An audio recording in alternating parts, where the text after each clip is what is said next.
여러분 안녕하세요. 복음과 하나님 나라 세 번째 강의 함께하는 시간입니다. 지난 2강의 시간을 통하여서 더욱 하나님의 나라를 깊이 알게 되고 또 이 타락의 결과가 얼마나 심각한 것인지 많이 뼈저리게 느끼는 시간이었나요? 특별히 묵상과 적용점들을 통하여서 그저 이 모든 것들이 지식으로 끝나는 것이 아니라 여러분의 삶을 파고 들어가는 그리고 그것으로 살아가는 바로 그 복음으로 들려지는 오늘이기를 기도하고 있습니다. 우리 오늘 같이 함께 배우고 또 생각할 내용은 우리가 받을 죄의 형벌을 대신 받으시고 죽으신 예수님입니다. 우리 이 내용 같이 기억하면서 잠깐 같이 기도함으로 시작하겠습니다. 하나님 감사합니다. 오늘 우리가 같이 삶과의 내용을 공부합니다. 그저 지식을 얻기 위함이 아닙니다. 진리의 말씀을 진리로 받아들이고 그래서 주님 그 가운데에서 우리를 향하신 놀라운 사랑과 공의로우신 하나님을 만나기 원합니다. 주님 함께하는 모든 분들의 마음을 지켜주시고 또 이 시간 집중할 수 있도록 도와주셔서 주의 말씀에 집중하여 그 뜻 하나하나를 깊이 알 때에 주님 우리의 마음의 눈을 밝게 열어주셔서 얼마나 우리를 사랑하시고 귀히 여기시는지 예수님이 왜 중요한지 더 깊이 뼈저리게 우리의 모든 것을 다하여 느끼고 고백하는 이 시간 될 수 있도록 주님 함께하여 주시옵소서. 성령님 스승되어 주셔서 우리 앞서가 주시고 가르치는 이나 배우는 이나 관계없이 모두가 성령님 앞에 주님 앞에 있을 수 있도록 이 시간 인도하여 주시옵소서. 감사드리며 예수님의 이름으로 기도하였습니다. 아멘. 우리 3과의 내용들 같이 보도록 하겠습니다. 자, 일단 진행 안내 한 번 더 알려드리죠. 목표는 하나님 나라 관점에서 복음을 이해하고 삶 속에 적용하는 것이고요. 교재는 이제 복음의 기초이고 여기서 조금 수정된 것이 있습니다. 영상 강의는 매주 하고 줌 나눔은 격주입니다. 제가 이제 자꾸 강의가 좀 밀리고 늦어진 점들이 있었는데요. 계속 금요일에 영상을 올리도록 하겠고 그리고 격주 모임을 이렇게 함께 하도록 하겠습니다. 몇 차례 좀 제가 바꾸고 수정했었는데 이제 그렇게 하지 않고 이대로 쭉 진행하도록 하겠고 여러분에게 유익되는 시간 될 수 있도록 저도 최선 다하도록 하겠습니다. 자, 우리 40페이지 오늘 같이 펴도록 하겠습니다. 복음은 하나님께서 우리를 위하여 그의 아들 예수 그리스도를 화목제물로 세우셨다는 소식입니다. 복음은 바로 이와 같은 소식이다라는 것. 자, 우리 동일하게 보고 있죠. 하나님의 꿈은 무엇입니까? 하나님의 꿈은 우리의 성공과 우리가 원하는 복 그런 거 아니라 그랬습니다. 바로 하나님 나라이고 그 하나님 나라를 우리에게 주시길 원하신다라는 것들을 우리 늘 기억해야만 합니다. 1과부터 10과 전체가 바로 이 하나님 나라라는 주제 가운데 연결된다는 것 꼭 기억하시고 바로 이 내용들을 기억하면서 함께하면 좋겠습니다. 41페이지 펴겠습니다. 여기 우리 3과 제목 나와 있죠. 우리가 받을 죄의 형벌을 대신 받으시고 죽으신 예수님. 여러분 세 가지 내용 나옵니다. 우리가 받을 죄의 형벌 있고요. 마땅히 우리가 받아야 되는데 어떻게 하셨다는 것입니까? 예수님이 대신 받으셨고 그 결과 어떻게 되셨습니까? 죽으셨다라는 것들 우리 함께 같이 보도록 하겠습니다. 자, 여러분 지난 시간 요약 잠깐 하도록 하죠. 하나님은 하나님 나라를 창조하셨다 했습니다. 에덴 동산이라 말하지 말고 그것은 바로 하나님 나라였다. 하나님의 놀라운 계획이었다. 라는 것 꼭 기억하라고 우리 같이 나누었습니다. 자, 그런데 그 하나님 나라 가운데 하나님이 주인 되시고 그리고 거기에 대리 통치자로 누구를 두셨습니까? 바로 인간이었죠. 그리고 이 사람에게 하나님을 선택할지 말지에 대한 결정 권한, 선택에 대한 권한을 주셨다고 했습니다. 여러분 그때 무엇을 얘기했습니까? 인간은요 당연히 하나님 선택할 수밖에 없어요. 하나님 그렇게 위대하고 뛰어나고 사랑 많으신 분인 거 다 압니다. 그 하나님 나라 가운데에서 하나님을 떠나서 다른 생각을 한다는 것 자체가 거의 불가능한 일입니다. 자, 그런데 그 불가능한 일이 어떻게 되었습니까? 밖에서부터 들어온 죄의 존재, 밖에서부터 들어온 이 사단이라는 존재를 통하여서 뱀의 유혹의 과정 보았고 그리고 그 유혹의 과정이 얼마나 교묘하고 무서운지 질문 하나하나가 단어 하나하나가 함정이었다는 것 우리 보았습니다. 그리고 마침내 인간은 어떤 결정합니까? 스스로의 자신의 모든 결정과 지정의를 다해서 누구에게 순종했습니까? 사단의 말씀으로 받아들이고 사단의 말 따위로 아니고 사단의 말씀으로 받아들이고 하나님의 말씀 무엇으로 취급합니까? 하나님의 말 따위로 취급한 다음에 스스로 하나님을 박차고 일어나 하나님 따위는 던져버리고 이제 내 원대로 살아가는 내 인생이다라고 결정적인 사건, 바로 선과 악의 그 악을 아는 열매를 따먹는 것이 바로 이 내용이었다라는 것을 보았습니다. 여러분, 이때부터 무엇이 시작됐다고 했습니까? 이때부터 우리는 하나님 나라에서 추방당하였다, 이렇게 말한다고 우리 같이 배웠습니다. 이제 사람은요, 하나님 나라에서 추방당했어요. 하나님께서 그 풍성하게 공급하시고 우리의 모든 주인 되시고 그 가운데서 우리 하나님을 예배하고 순종하고 만물을 다스리는 대리통치자의 지위를 갖고 있고 모든 것 했지만, 여러분, 이제 그 모든 것들을 잃어버렸습니다. 그런 하나님 어떻게 행하셨습니까? 그 진노 중에도 은혜를 베푸셔서 우리를 싹 쓸어버리지 않으시고, 그럼에도 불구하고 우리 계속 육적인 생명 이어지게 하시고, 물론 죽음이라는 것이 있습니다만 계속해서 생육하고 번성할 수 있도록 하셨고, 땅의 소산들 변함없이 나오고 수고와 땀을 흘려야 하지만 이와 같은 모든 것들은 이어진다는 것, 그 심판 가운데에도 은혜로 함께 하시고, 하나님은 과한 벌을 주시는 분이 아니라 그 모든 것들을 아시면서, 인간의 모든 상황들을 아시면서 그에 합당한 최소한의 벌을 주셨다는 것 우리 보았습니다. 그리고 그때 하나님 어떤 말씀을 하셨습니까? 바로 그 심판의 현장에서 내가 너와 여자의 후손과 원수가 되게 한다 말씀하시고, 그 여자의 후손이 왔을 때 사단의 머리가 박살날 것을 이미 예언하시고 말씀하십니다. 이것이 무엇이라 했습니까? 바로 이미 복음의 시작이다라고 우리가 함께 기억했습니다. 그리고 거기서 우리가 중요한 것이 무엇이었습니까? 무화과 나무잎 있었고요. 그 다음에 가죽옷 있었습니다. 무화과 나무잎 옷은 우리 편에서 무언가 하나님께 나아가려는, 우리 편에서 무언가 이 공허함을 해결하려는 모든 노력과 시도를 했습니다. 가능하다 했습니까? 안 된다 했습니다. 하나님은 우리에게 무엇을 입혀주십니까? 가죽옷이었습니다. 가죽옷은 언젠가 오셔서 그 놀라운 일을 행하신 바로 그 여자의 후손에 대한 예표다라고 우리가 같이 보았습니다. 자, 여러분, 여기까지 듣고 났어도요, 우리 어떤 질문을 하게 되냐면 이 질문을 하게 됩니다. 당신은 죄인입니다 라고 말하면 여러분, 대번에 드는 생각이 무엇입니까?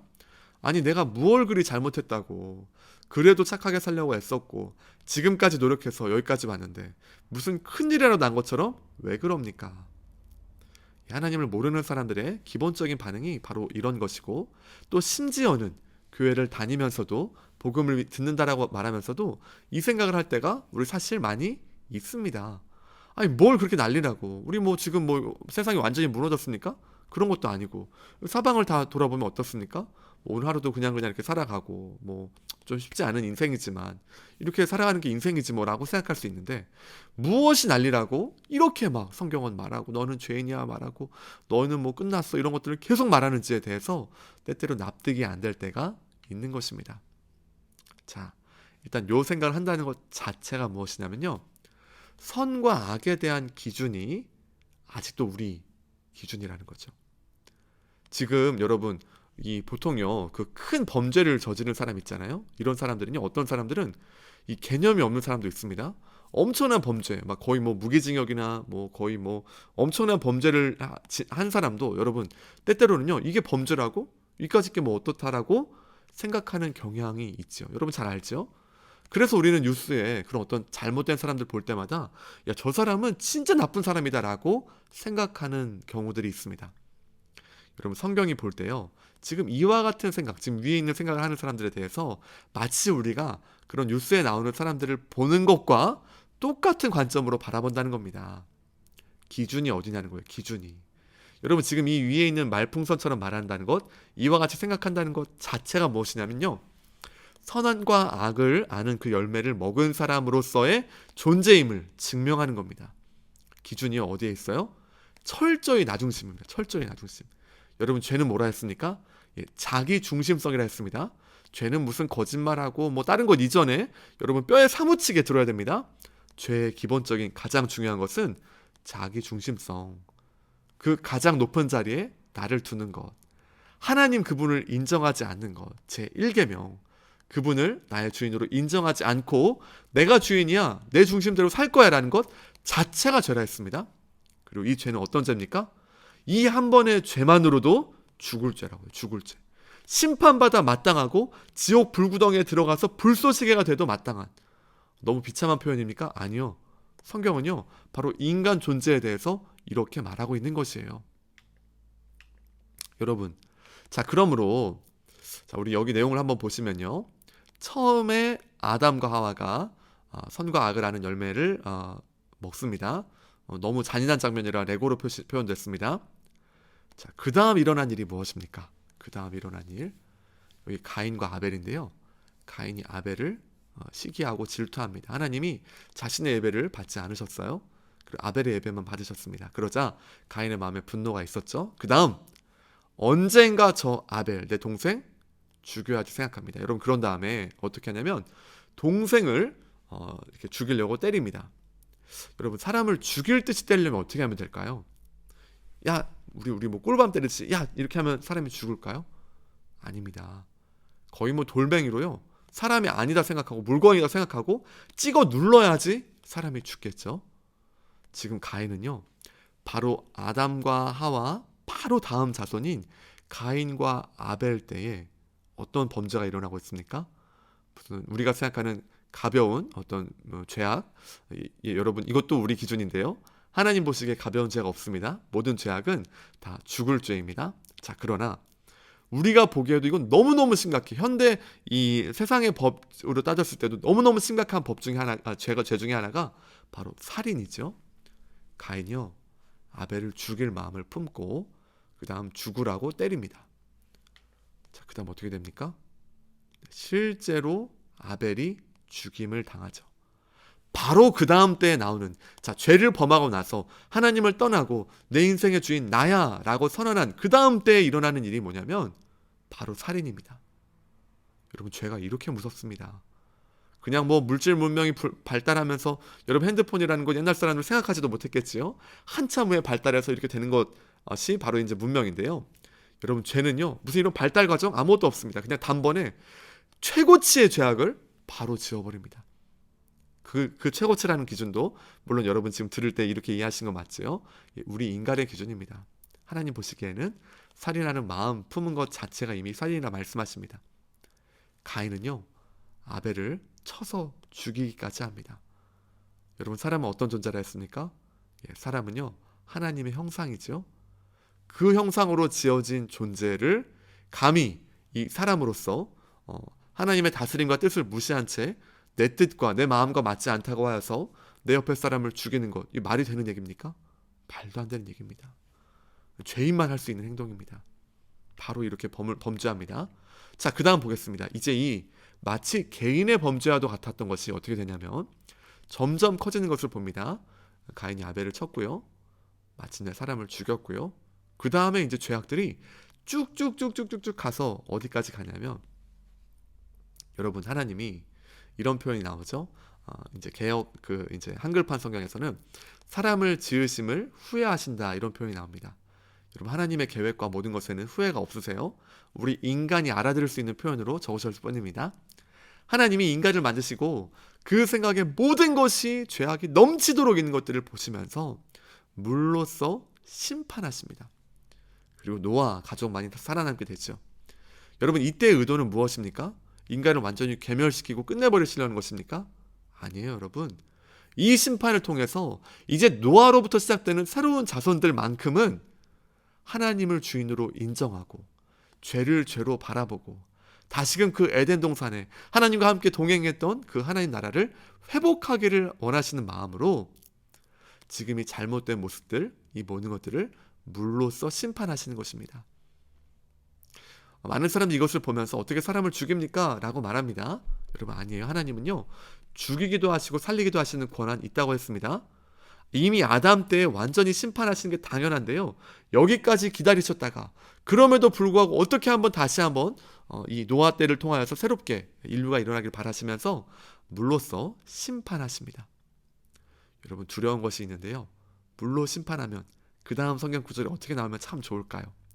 창세기 6장 이후에, 그래서 노아 심판 이후부터는 다시금 모든 사람들이 하나님을 왕으로 따르고 자기 중심성이 사라지면서 하나님과 깊이 교제하며 나아갔더라, 보시기에 참 좋았더라 라는 이야기가 나오고 있습니까? 아닙니다. 놀랍게도 바로 그 다음에 이어지는 것이 바벨탑 이야기이죠. 여러분, 바벨탑은요, 죄의 차원이 다른 것을 이제 보여줍니다. 사회, 제도, 법, 문화 모든 것들이 어떻다는 거예요? 이제 다 죄악이 물든 법과 사회, 경제 모든 것들이 죄악 아래에서 세워지는 사회임을 보여줍니다. 그리고 가장 중요한 건 무엇이에요?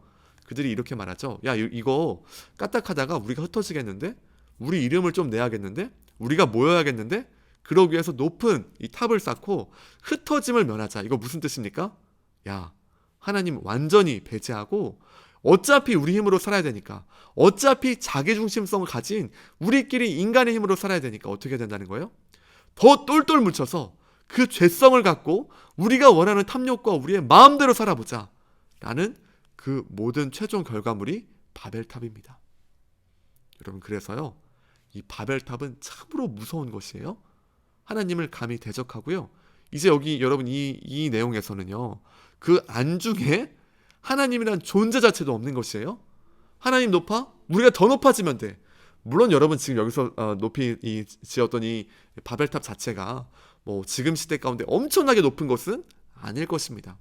막 100m, 막 1000m를 하는 그 정도 높이는 아니겠죠. 그러나 적어도 그 당시에 모든 사람들이 보았을 때는 멀리서도 볼 수 있는 아주 높은 탑이었을 것이고요. 이것은 무엇을 보여줍니까? 우리의 이름의 흩어짐을 면하자. 무엇입니까? 우리가 죄인임을 똑똑히 드러내는 탑입니다. 거기에는요, 뿌리 깊은 자기중심성이 있고요. 이제는 우리의 탐욕과 정욕과 닥치는 대로 보여지는 모든 것을 할 수 있고요. 하나님이시고 뭐고 아무것도 없고 윤리고 뭐고 간에 우리의 윤리와 우리의 방식으로 살아가는 그 시대가 열렸음을, 본격적으로 그런 사회가 시작되었음을 보여주고 있습니다. 여러분, 자, 그 다음 한 번 더 보죠. 이와 같은 내용들을 본다고 하여서 앞에 질문이 해소가 됩니까? 바벨탑까지 보고 나니까 내가 죄인입니까? 라는 것에 많은 사람들이 동의할까요? 그렇지 않죠. 네, 그래서 하나님께서는 이 모세에게 율법을 주십니다. 자, 먼저 대표성의 원리에 대해 한번 보겠는데요. 아담의 범죄는요, 온 인류의 범죄예요. 여러분, 이 동의가 안 될 수도 있겠습니다. 동의가 안 돼요? 하나님은 아담을 전 인류의 대표로 세우셨습니다. 여러분, 이것을 한번 조금 이렇게 비유가 될 수도 조금 다른 기긴 하겠지만 한번 보겠습니다. 자, 얼마 전에요, 한국과 일본이 축구 경기를 해서요 3대 0으로 졌습니다. 여러분, 그때 그 경기를 진 것에 대해서 그 11명이 하는 선수들이 있는데 그 11명의 이름을 말하면서 그 11명의 선수들이 졌어 라고 말하지 않죠. 어떻게 말합니까? 우리 대표팀, 우리 한국이 졌어 라고 말합니다. 여러분, 한국이 이번에 일본에 3대 0으로 진 것, 이거 굉장히 이 축구 하시는 분들 입장에서는 너무 충격적인 패배였습니다.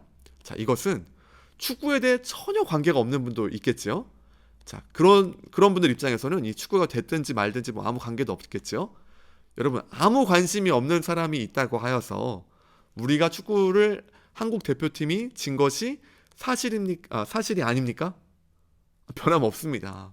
우리가 그것을 인정하든 인정하지 않든 한국 국가대표팀은 일본에게 3대 0으로 졌습니다. 여기에 막 분통을 느끼고 제일 답답한 사람들은 선수일 것이고요. 제일 괴로운 사람은 아마 감독일 것입니다. 스펙트럼을 넓게 본다면요, 전혀 축구에 축제도 관심이 없는 어떤 한 분이 있다고 해보겠습니다. 이 사람은 축구에 대해 생각도 없어요.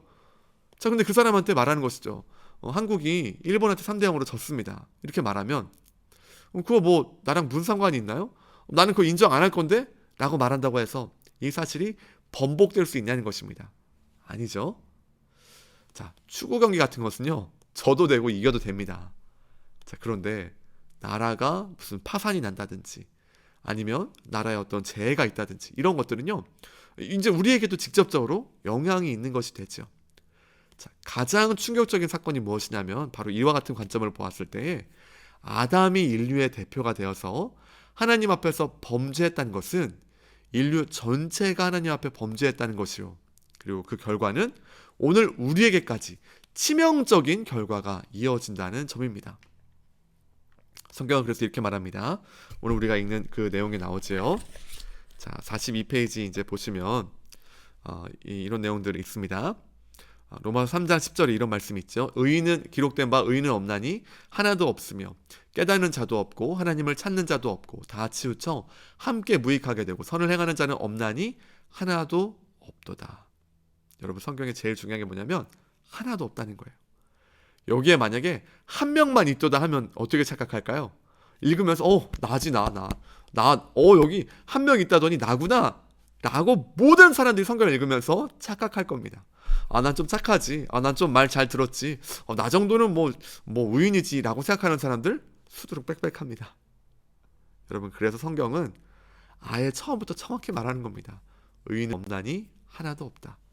깨닫는 자도 없고 인식하는 자도 없고 하나님을 찾는 자도 없고. 여러분, 바벨탑의 그 시대보다 지금이 더 악합니까? 더 나아졌습니까? 지금이 훨씬 심각합니다. 모든 영역이 죄로 완전히 오염되어 있고요. 심지어 누구도 오염되어 있습니까? 그리스도를 따른다고 하는 사람들도 오늘날 시대 가운데에서 이 죄 가운데 이 우리가 기준이 된 방식으로 살아가는 것에 너무 익숙하죠. 여러분, 그래서 이 땅 가운데 있는 모든 사람은 단 한 명도 의인이 없는 것입니다. 자, 그럼 이제 여기까지 얘기가 나면 도대체 무슨 기준으로 이런 말을 합니까? 라고 할 수 있겠어요. 자, 죄의 기준은 무엇이냐면 바로 율법입니다. 자, 율법에 대한 내용들 거기 한번 보시면, 자, 이제 1번인데요. 율법은요, 하나님이 모세를 통해서 이스라엘에게 주신 것입니다. 가장 함축적으로 표현한 게 뭐예요? 십계명이고요. 이것을 좀 더 광범위하게 말하면 무엇입니까? 성경 전체에 게시된 하나님의 뜻, 하나님의 법, 이렇게 말할 수 있습니다. 자, 넓게 말하면 성경 전체에 게시된 하나님의 뜻이요. 아주 축약해서 말하면 모세에게 주신 그 율법, 이런 단어를 쓸 수 있고, 정말 축약하면 십계명에 그 나타나 있는 하나님의 뜻, 정신에서 이제 쭉쭉 뻗어나가는 것이죠. 자, 그러므로 이 율법은요, 거룩하고 선하고 의롭다 했는데요. 왜 그러냐면 죄에 대해 정확한 하나님의 절대 기준입니다. 죄에 대한 정확한 하나님의 절대 기준이에요. 여러분, 질문합니다. 여러분, 이 율법은요, 나쁜 겁니까? 이 율법 괜히 하나님이 우리에게 주셨습니까? 자, 한번 이 반대로 대조해보죠. 자, 윤리 돼 있는데 여기서 윤리는요, 오늘날의 세상에서의 윤리를 말합니다. 이제 제가 윤리 좀 교과서들을 보니까요, 규범 윤리와 상황 윤리 이런 내용들 나오는데요. 제가 상대적이라고 해봤습니다. 여러분, 오늘날에요, 우리가 가장 견고했던 윤리적 가치들, 여러분, 오늘날 흔들리고 있습니다. 이 법이라는 것도요, 그 헌법재판소 그 판단에 따라서 오늘날의 법에 대한 기준들도 계속 바뀌는 것 알고 있습니까? 100년 전 사람들이 생각했던 것들, 1000년 전 이것은 죄가 아니야 라고 했던 것들, 오늘은 죄가 되기도 하고, 이전에는 이건 죄야 했던 것들, 죄가 아니기도 합니다. 이미 우리나라에서 그 간통죄라는 단어 자체가 사라진 것으로 알고 있습니다. 여러분, 오늘날의 시대는요, 이 윤리라는 것들 계속 바뀝니다. 가장 그 절대적이고 가장 흔들리지 않는다는 것도요, 100년, 200년, 1000년 오래 가지 못합니다. 윤리에 대한 단어는 이렇게 됩니다. 뜻은 사람으로서 마땅히 지켜야 할 도리. 여러분, 근데 중요한 것은 이 지켜야 할 도리를 누가 세우는 거예요? 누가 세우느냐? 누가 세웁니까? 사람들이 세우죠. 자, 이것은요, 좀 말이 안 맞는데 그 밑에 써 있는 것처럼 죄인이 죄에 대한 기준을 세울 수 있을까요? 예를 들면 이번에 이제 좀 몇몇 분들 문제가 된 거 있는데, 성폭력범이 성에 대한 어떤 문제들을 제정하는 법 기준을 세울 수 있을까요? 아니면 정말 더 심각한 범죄를 지은 나쁜 사람이 그 분야에 대한 내용들, 야, 내가 범죄해서 내가 좀 알거든, 이거 요렇게 하는 것이 죄에 대한 기준이야 라고 하는 것, 말이 될까요, 안 될까요? 말도 안 되는 얘기입니다. 여러분, 그런데 우리가 어떻습니까? 오늘날 세상이 이 하나님의 율법에 대한 기준이 없으니 이 시대 가운데 있는 세상의 윤리를 기준으로 죄를 판단하고 있습니다. 자, 그러니까 어떤 질문을 합니까? 앞에 맨 처음 부분에 질문을 하는 겁니다. 아니, 뭘 그렇게 난립니까? 죄 내가 얼마나 지었다고요? 이 세상 난리 날 정도로 지었다고 합니까? 여러분, 이 모든 생각이 어디에서 기인하냐면 이 윤리라는 것 자체도, 지금 잘 보십시오, 선과 악을 아는 열매를 따먹은 사람으로서의 생각 가운데에 이 윤리를 제정한 것이죠. 윤리도 그러므로 어떤 산물이 됩니까? 예, 지금 이 범죄한 이후에 사람들이 세운 윤리일 뿐입니다. 가장 고매하고 가장 높은 경지에 있다, 제일 좋은 최고의 윤리다 할지라도 여러분 그것은 어느 아래에 있다는 것입니까? 아무리 최고의 윤리를 세워도요, 우리의 모든 죄악된 속성 아래서 그 죄악으로 무너진 참담한 실패의 자리에서 뭐 윤리 하나 세우는 것이에요. 자, 여러분, 그러므로 죄에 대한 기준은요, 절대적으로 하나님의 율법이다. 그리고 하나님의 율법은 어떻게 말합니까? 율법은요, 이렇게 말합니다. 다 지켜야 된다. 다 지켜야 된다. 만약에 내가 모든 것들을 다 지키다가요, 하루, 아니 1초, 아니 5초 뭔가 마음에 저 사람 나쁜데? 싫어 라고 하나님 보시기에 잘못된 마음을 평생을 살아가면서 한 번 지었다. 한 번 마음으로. 여러분, 율법의 기준으로 하면 어떨까요? 그 한 번 지은 죄는 모든 것을 범한 죄가 됩니다. 그리고 이 한 번의 마음의 생각도 주님은 어떻게 말씀하십니까? 형제를 향하여 나가라 하는 자, 형제를 향하여서 욕하는 자, 그 마음에 분을 품고 그를 욕하는 자는 무엇과 똑같다고 말씀하십니까? 살인한 자다 말씀하십니다. 자매 여자를 보고 그 마음 가운데 음욕을 품은 사람, 그 무엇이라 말씀하십니까? 간음한 거다 말씀하십니다. 여러분, 율법은요, 행위에 대한 법이 아니에요. 행위는 당연한 것이고요, 마음에 관한 것을 다루는 법입니다. 그러므로 우리는요, 지금 앞서서 이 뭐가 난리가 났습니까? 라고 말하기 전에 하나님의 기준, 여러분 지금요, 우리가 자꾸 이 시대의 기준으로 세상을 바라본다니까요. 이 시대에 다 죄악된, 똑같이 도토리 키재기와 같이 다 죄짓고 있는 그 상황 가운데 있는 거기서 제정된 율법, 윤리와 기준을 바라보면서 이걸로 자꾸 우리가 오늘 판단한다는 겁니다. 이게 뭐예요? 이 생각을 한다는 것 자체가 우리가 지금 이 선과 악을 아는 열매를 따먹은 사람의 후손임을 보여준다는 것입니다. 우리가 마땅히 봐야 될 가장 중요한 기준은 하나님의 율법이고요, 그 율법은 거룩하고 선하고 의로워요. 그리고 그 율법의 기준대로 한다면 우리 중에 그 누구도 하나님 앞에 설 자가 없다는 겁니다. 그럼 우리는 이런 생각하겠죠. 아니 그러면 도대체 율법 왜 만들어가지고 율법 그것 때문에 우리가 너무 힘들잖아요 라고 생각할 수도 있겠죠. 자, 율법을 한번 다시 살펴보겠습니다. 지금 여기서 말하는 것은 율법주의를 말하는 것이 아닙니다. 여러분, 율법을 지켜야만 구원받는다. 여러분, 이 말은 맞을까요? 틀릴까요? 이 말은 맞습니다. 하나님께서 이 율법을 다 지키면, 여러분 이 세상 가운데 있는 사람 중에 율법을 다 지키면 구원받을 수 있습니다.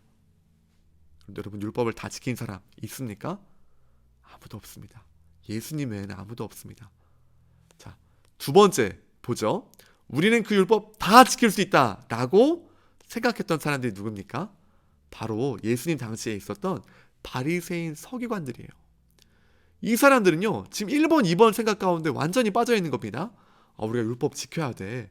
그러니까 어떻게 행합니까?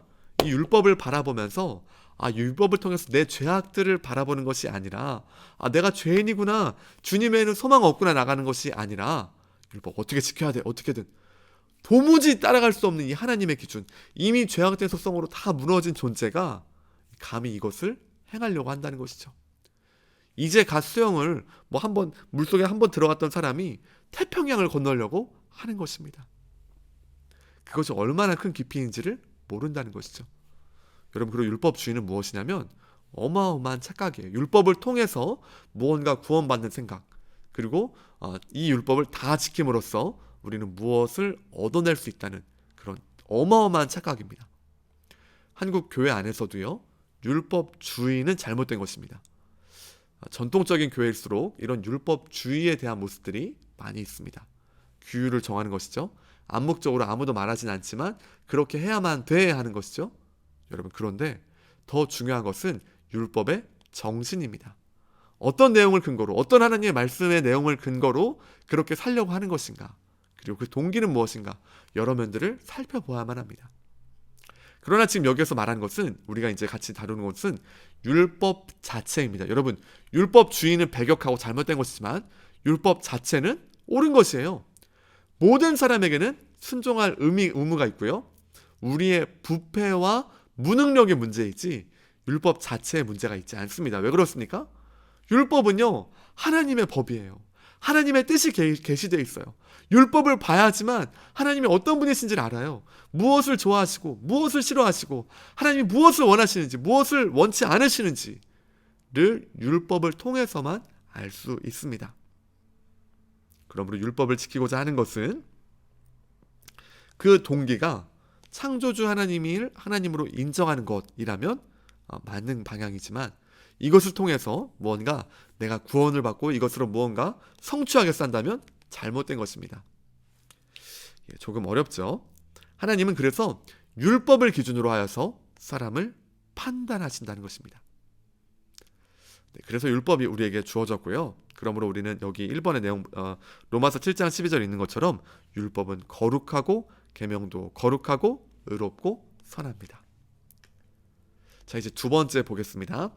43페이지 2번입니다. 자, 모든 사람은 창조주 앞에서 서 있다. 그리고 형벌의 대상은 모든 사람이 된다인데요. 자, 앞서 우리 처음 도입 부분에서 질문했던 내용들을 대답해 보도록 하겠습니다. 자, 하나님은 창조자이시고요. 사람은 피조물입니다. 편의상 그리스도인과 비그리스도인을 나눴습니다. 여러분, 그리스도인들은 물론 예수님 안에서 완전히 자유한 사람입니다. 그러나 이 그림에서는 조금 여러분의 편의상 이렇게 한번 두었습니다. 자, 여러분, 그리스도인이든 비그리스도인이든 하나님은 이 모든 것에 대해서 통치하고 다스리십니까? 어떻습니까? 통치하고 다스리십니다. 예수님을 믿지 않는 그런 사람들, 주님을 거부하는 사람들, 당장에 그 생명이 끝났습니까? 아닙니다. 그들이요, 지금도 호흡하고 있어요. 아직도 살아있고 심지어 나는 꿈을 성취하고 있어요 라고 말하기도 합니다. 여러분, 그 한 사람 한 사람의 생명 오늘 주께서 연장시켜 주셔서 그들 살아있는 것이죠. 여러분, 주님의 통치와 다스리심은요, 모든 사람에게 미치고 있습니다. 그 다음이 중요한데요, 율법을 준수할 의무, 그러니까 지금 이 하나님의 법을 지키고 순종해야 될 의무는 교회 안에 있는 사람들, 그리스도인에게만 주어진 명령입니까? 아닙니다. 모든 사람을, 피조물이라면 마땅히 지켜야 되는 것이 하나님의 법입니다. 자, 그래서 이것을 어떻게 표현하냐면 율법 아래에 있는 자들입니다. 여러분, 여기서 이 그리스도인들은요, 이제 율법 아래에 있는 자들이지만 그러나 그리스도를 믿음으로 통하여서 완전한 자유자로 나아가게 됩니다. 자, 편의상 이렇게 두었다는 것을 보시고요.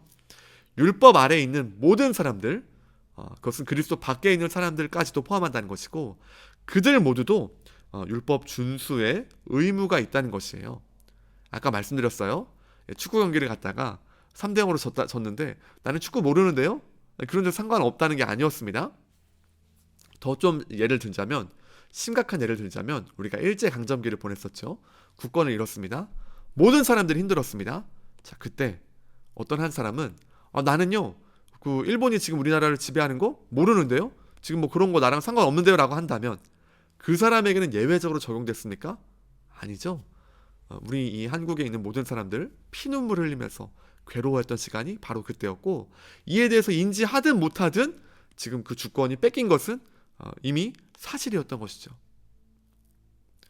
여러분, 지금요, 그 하나님 앞에서 모든 사람들이 범죄했다고 말할 때 이 의미는요, 하나님의 이 율법을 모든 사람이 마땅히 지켜야 되는 것이고, 만약에 그 사람이 그 하나님의 법을 나는 몰라요, 나는 뭐 이런 거 뭐 상관없는데요 라고 한다면 그때 어떤 말씀이 써 있습니까? 그들의 마음에는 양심이 있다는 거예요. 양심. 진화론은 양심을 설명할 수 없습니다. 어떻게 사람의 마음에 양심이 있습니까? 또 어떻게 사람의 마음에 도우려는 마음을 갖게 됩니까? 이미 하나님이 그런 마음을 두신 것입니다. 양심이 말하는 것입니다. 이 율법에 대해서 소리를 듣지 못한 사람들은 이렇게 하면 안 되는데? 이렇게 하는 거 잘못된 건데? 누가 제일 먼저 압니까? 내가 알죠. 그래서 여러분, 모든 사람들은 이 하나님의 뜻을 준수해야 될 의무가 있다는 것입니다. 그리고 이것이 율법 아래에 있는 자들이고요. 자, 여러분, 자, 이제 다시 앞서 그림들 이제 보면요, 율법을 기준으로 보면 이제 어떤 그림으로 이어지는지 보도록 하겠습니다. 아담과 하와가 범죄했고요. 자, 가인이 아벨을 때렸고 그리고 죽었고, 마침내 노아의 홍수가 있었고, 여러분, 홍수로 사람은 죽었으나 무엇은 사라지지 않습니까? 뿌리 깊은 그 죄성은 끊어지지 않고 심지어 바벨탑을 짓습니다. 여러분, 이 바벨탑 이후부터의 상황들은 이제 어떻습니까? 이제 아브라함을 부르시고 함께 하신 내용들도 있는데, 죄악은 계속해서 넘쳐납니다. 쭉쭉쭉쭉 가서 어디까지 옵니까? 바로 2021년 4월까지 오죠. 오늘의 상황은 어떻습니까? 오늘은요, 지천이 죄악에 관한 것이에요. 뭐 성폭력, 사이버 도박, 뭐 어떤 살인, 뭐 피보다 진한 게 돈, 이뿐만 아니라 여러분 뉴스에만 나오지 않았을 뿐이지 우리는 어떻습니까? 바로 우리 안에도 이런 죄악된 모습들 얼마든지 있습니다. 그리고 우리조차도 어떤 극한 상황에 간다면 이런 행위적인 더 죄악들, 잘못된 것들 할 가능성 얼마든지 있죠. 여러분, 율법을 기준으로 본다면요, 지금 이러한 것들을 뉴스를 바라보면서 저 사람들 잘못됐네, 죄가 넘치네, 이 세상 문제있네 라고 말할 것이 아니라, 이제 이 모든 것들을 바라보면서 율법은 이렇게 말하는 겁니다. 너가 바로 그 죄인이다. 너가 죄인이다. 지금 무슨 뉴스 나온 거 다른 사람 얘기할 것이 아니라, 너가 지금 하나님의 그 율법의 기준으로 봤을 때에, 저의 이름으로 말하면 김지훈, 너가 하나님의 율법의 기준으로 봤을 때, 지금 이 세상의 법으로 말한 것이죠. 세상의 기준, 법률들로 말한 것인데, 이보다 이 기준이 아니라 하나님의 그 엄위한 기준으로 바라보았을 때, 저는 여러분 오늘 하루의 죄만으로도 주님 앞에 낯을 들 수가 없지요. 여러분, 낯만 못 듭니까? 오늘 하루의 이 죄만으로도 여러분, 율법의 원리는 뭐라 했습니까? 하나만 범해도 다 범한 거라 했습니다. 그 의미는 하나만 범해도 하나님의 심판받아 마땅한 죽을 죄를 지은 사람이라는 겁니다. 그렇게 생각하면 어떻습니까? 너는 죄인자라는 말은요, 성경이 말하는 가장 중요한 지점입니다. 성경은요, 절대로 죄 괜찮아, 그까짓 거 아무것도 아니야 라고 말한 적 절대 없습니다. 하나님은 사랑만 넘쳐가지고 다 봐주죠, 그런 적 절대로 없습니다. 많은 사람들이 이런 하나님 좋아하죠. 그것이 잘못된 반쪽짜리 복음입니다. 반쪽짜리 복음은 복음이 아닙니다. 성경은 철저하게 말하면 율법의 기준, 하나님의 기준, 그 주님의 눈앞에서 바라보았을 때에 모든 인류가 죄인이고, 다른 사람에 대해서 쟤는 죄인이라고 이렇게 말하고 있는 나 자신이, 그런 생각을 하고 있는 나 자신이 바로 더 큰 죄인이다. 너의 뿌리 깊은 모든 본성까지 썩었다 라는 것을 말하고 있습니다. 여러분, 그래서 이렇게 나왔던 이 모든 범죄들을 통해서 그 가장 큰 정점에 누가 있다는 것입니까? 점점 커져서 율법의 기준으로 바라보니까 나 자신이 완전히 시커먼 것을 그제서야 보게 된다는 것이에요. 성경은요, 지속적으로 이 모든 사람들이 하나님의 심판 아래에 있음을 말하고요, 거기에는 바로 여러분, 또 저도 있음을 말합니다. 율법이 없으면요, 심판 아래에 있는 줄을 몰라요. 어차피 모두가 다 그 시커먼, 그냥 다 깜깜한 데 있으면 너도 깜깜하고 나도 깜깜하니 모른다라고 할 수 있겠죠. 그러나 빛이 딱 비치는 순간 어떻습니까? 그제서야 우리의 깜깜한 모습들 가운데에서 잘못된 것들을 보게 되는 것처럼, 캄캄했지만 이제 이런 것들을 볼 수 있는 것처럼, 율법을 통해서만이 우리가 진짜 죄인이구나라는 것을 알게 됩니다. 죄인인 것만 알게 됩니까? 네, 이제는 바로 이 상태에 있는 것이 나라는 것을 보게 되지요. 이것은 그저 아담, 하와의 이야기가 아니었습니다. 이것은 바로 우리에 관한 이야기였습니다. 율법을 통해서 볼 때에만 우리는 무엇을 알게 됩니까? 아하, 내가 죄인이구나. 아담과 하와는 말할 것이 아니라 아담과 하와 잘못한 건데 왜 나한테까지 그래요? 라고 말할 수 없다는 것이에요. 여러분, 우리가 절대 이제 이렇게 생각하는 것 자체가 어떠냐면, 아담과 하와는 큰 범죄 지었고 나는 죄 안 지었다 생각하는 건데요, 여러분, 우리는요, 하루에도 도대체 몇천 번, 몇 억 번을 하나님께서 금하신 선과 악을 하는 열매를 따먹는지 모릅니다. 여러분, 오늘도요, 우리는요, 하나님 하지 말라는 거 다 해요. 다 해. 예수님 믿으면서도. 그러므로 여러분, 하나님의 말씀을 깊이 아는 사람일수록 어떨까요? 죄에 대해 민감하죠.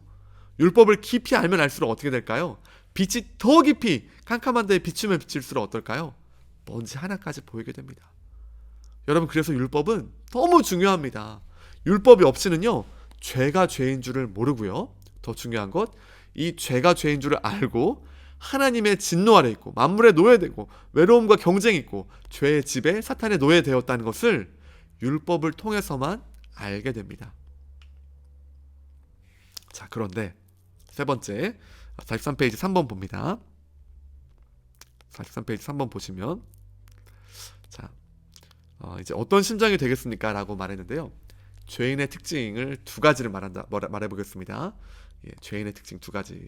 두 가지는 뭐냐면 무지와 착각입니다. 무지는 감각 없음, 이렇게 에베소서에서 표현하기도 합니다. 자, 여러분 그림을 한번 보시죠. 불이 났습니다. 2층과 3층이라고 해보겠습니다. 2층은 어떻습니까? 막 불이 보이니까요, 사람 살려 하고 막 난리가 났습니다. 그 119 구조대원에게 막 말하겠죠. 저 살려주세요. 저 살려주세요. 지금 아니면 안 되겠어요. 막 기침하면서 살려달라고 말하겠죠. 자, 위에 그림 한번 보죠. 지금 사방이 다 불타고 있습니다. 지금 내가 살 길은 이 소방대원이 나를 구해주는 것 외에는 없습니다. 자, 그런데 위에 사람은요, 혹시 감각을 못한다고 해보겠습니다. 인지가 안 된다고 해보겠습니다. 그러면 어떻습니까? 예, 역시 공해가 심해. 공기가 다 매운걸? 근데 그래도 그냥 뭐 책 읽기 괜찮네 라고 있는 것입니다. 예, 이것을 이제 감각할 수 있는 어떤 없는 상황이라면요, 이런 상황을 인지하지 못한다면요, 여러분 지금요 다시 한번 말씀드리지만 첫 질문했던 거 있죠. 첫 질문했던 거. 아니 뭐가 그렇게 난리라고 왜 그래요?